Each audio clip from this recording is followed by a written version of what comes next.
എല്ലാവർക്കും നമസ്കാരം. ആധ്യാത്മികത എന്ന് പറയുന്ന പേര്, ഈ പദം തന്നെ ഇന്ന് പല വിധത്തിലും അന്ധകാരപ്പെട്ടിരിക്കുകയാണ്. ഞാൻ മതത്തെ പറയുന്നില്ല.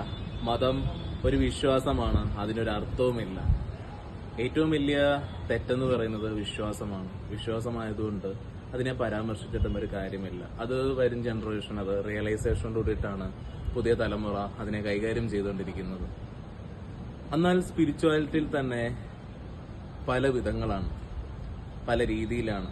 എന്നെ വിശ്വസിക്കുക എന്ന് പറയുന്നത് നിങ്ങളുടെ അനുഭവത്താലും നിങ്ങളുടെ എക്സ്പീരിയൻസ് ആയാലും ഒക്കെ നിങ്ങൾക്ക് അതും സാധിക്കുള്ളൂ.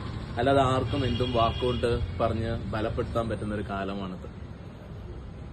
എന്താണ് സ്പിരിച്വാലിറ്റി കൊണ്ട് അർത്ഥമാക്കുന്നത്? എവിടെ ഇരിക്കുന്ന മുരുകന്റെ കൽപ്പന പ്രകാരം പലതും ചെയ്യുന്നതോ, അല്ലെങ്കിൽ ഗണപതിയോടൊപ്പം പോയി വീഡിയോ ഗെയിം കളിക്കുന്നതോ, അതോ ഇനി ഏതെങ്കിലും പ്രേതത്തെ കണ്ടിട്ട് പ്രേതത്തെ പിടിച്ച് ദൈവമാക്കാൻ ശ്രമിക്കുന്നതോ? ഇതൊന്നുമല്ല ആധ്യാത്മികത.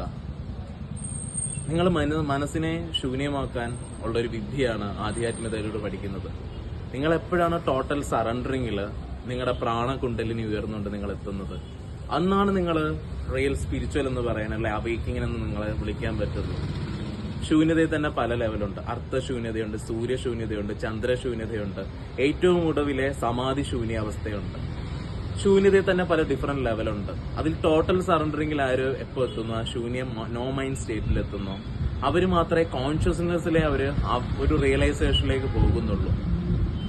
അല്ലാതെ ആധ്യാത്മികതയുടെ പേരിൽ ഞാൻ താന്ത്രികമാണ് പ്രാക്ടീസ് ചെയ്യുന്നത്, ഞാൻ കാശ്മീരി ശൈവമാണ് പോകുന്നത്. എന്ത് കാശ്മീരി ശൈവം? തന്ത്ര എന്ന് പറയുന്നത് അർത്ഥമാക്കുന്നത് ഏതെങ്കിലും ഒരു താന്ത്രിക പ്രതിഷ്ഠയിൽ നിങ്ങൾ നിങ്ങളുടെ കോൺഷ്യസ്നെസ്സിനെ ഹയർ ആക്കാൻ പറ്റുന്ന ഒരു ധ്യാനത്തിൽ ഏർപ്പെടുക എന്നുള്ളതാണ്. ഞാൻ ഈ താന്ത്രികം പഠിക്കുന്നു, ശ്രീചക്ര പൂജ പഠിച്ചു, ശ്രീവിദ്യ അഭ്യസിക്കുന്നു, ബാലയെ പൂജിക്കുന്നു. എന്തിനാണ്? മനസ്സിന്റെ ഭാവനയാൽ എന്തുമാത്രം സൃഷ്ടിക്കാൻ പറ്റും ദൈവത്തെ? ഭാവന വേണം. നിങ്ങൾക്ക് ഒരു ഇന്നർ സെക്യൂരിറ്റി, നിങ്ങളുടെ കുടുംബത്തെ കാക്കണം, പണം രക്ഷിക്കണം, ഇതൊക്കെ നിങ്ങൾക്ക് ആവശ്യമാണെങ്കിൽ നിങ്ങൾക്ക് ഏതൊരു ഈശ്വരനെ ഭാവനയിൽ സൃഷ്ടിക്കാം. എന്നാൽ സ്പിരിച്വാലിറ്റി എന്നാണോ നിങ്ങളുടെ ഈ ബാഡ് കർമാസ് അല്ലെ ബാഡ് മെമ്മറീസ് ഡിലീറ്റ് ആയി പോകുന്നത്, അതിനെയാണ് ശൂന്യത എന്ന് വിളിക്കുന്നത്. അത് ഒരു മോശപ്പെട്ട അവസ്ഥയല്ല, അത് ഏറ്റവും സമാധാനത്തിന്റെയും ആനന്ദത്തിന്റെയും നിർവൃതിയുടെ ഒരു അവസ്ഥയാണ്. ആ സ്പിരിച്വാലിറ്റിക്ക് നിങ്ങൾക്ക് എത്താൻ പറ്റുന്ന ഒരു വഴിയുള്ളൂ ജപം, അതേപോലെ ധ്യാനം, സാധന, ക്രിയകള്, ജ്ഞാനവും വേണം. സത്യജ്ഞാനം നിങ്ങൾക്ക് ഉള്ളിൽ കേൾക്കുമ്പോൾ മനസ്സിലാക്കാൻ പറ്റുന്നുണ്ടെങ്കിൽ അത് നിങ്ങളൊരു ധാരണയുടെ അവസ്ഥയിൽ എത്തിയിട്ടുണ്ട്. ഇനി അതിനുപരി തന്നെ നാഥമാകുന്ന ഓമിലൂടെ നിങ്ങൾക്ക് ഗ്രഹിക്കാൻ സാധിക്കുന്ന ഉയർന്ന ശൂന്യതയുടെ അവസ്ഥയിലേക്കാണെങ്കിൽ സർവ്വതിനെ നിങ്ങൾക്ക് ഗ്രഹിക്കാൻ കഴിയുന്ന ഒരു അവസ്ഥയിലേക്ക് എത്തിച്ചേരാൻ പറ്റും ഈ ഒരു വഴിയിലൂടെ. ആധ്യാത്മികത എന്ന് പറയുന്നത് വെറും ഒരു പേര്. സ്പിരിച്വാലിറ്റിയിൽ ഞാൻ ഇൻവോൾവ് ആയിട്ടുണ്ട്, സ്പിരിച്വാലിറ്റി ഞാൻ പ്രാക്ടീസ് ചെയ്യുന്നുണ്ട്, ഒരു അർത്ഥമില്ല.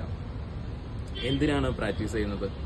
നിങ്ങളാകുന്ന ഒന്നിനെ നിങ്ങൾ മറന്നുകൊണ്ട് നിങ്ങൾക്ക് ഉയരത്തിലേക്ക് പറക്കാൻ കഴിയുന്ന, നിങ്ങളുടെ ഉള്ളിലെ ജീവൻ ഏറ്റവും ഉയർന്ന അവസ്ഥയിലേക്ക് എത്താൻ പറ്റുന്ന ഒരു രീതിയിൽ മാറുവാനാണ്. നമസ്കാരം.